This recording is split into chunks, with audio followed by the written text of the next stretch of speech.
Want to tell a story of a man who reanimates a corpse only for it to turn into a monster? Well, don't start with the monster itself. Start with the volcano that erupted, leading author Mary Shelley to barricade indoors for a long period of time in darkness, as it was this crucial moment that gave birth to the masterpiece we know as Frankenstein. At least this is what's stated in Esau Gillespie's video or TED Talk on the novel Frankenstein. You're watching Child vs. Earth, and this is our Blue Room Talk for today. Whether you are one of my writing students or you're one of my speech students, I'm going to tell you this today. Whatever your topic is, just like in Gillespie's video, don't start with the monster, start with the volcano.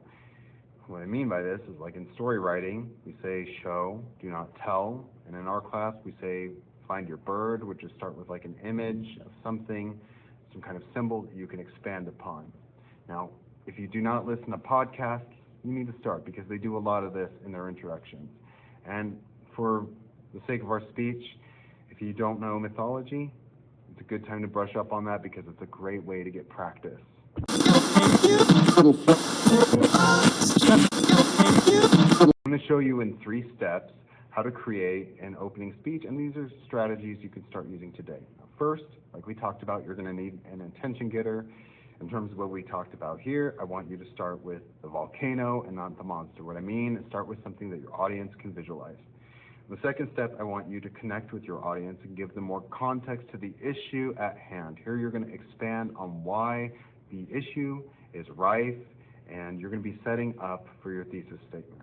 Now, as previously mentioned, you want to tell your audience what they are in for. And there's many ways you can do this. I'm going to show you how to pose your thesis statement and then outline your talking points.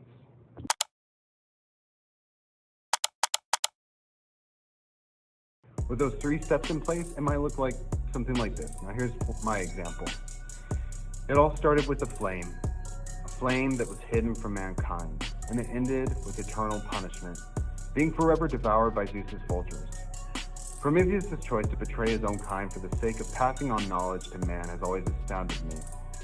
It sparks in me a question I have never been able to answer. What is the price of telling the truth, when you know that doing so will separate you from all whom you know?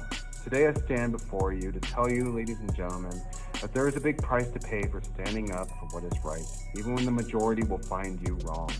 Today we must consider the historical impact of standing silent in the face of social injustice. Situations throughout history that could have turned out differently, the masses spoke out, and ultimately what possible steps forward we could take in advocating for others.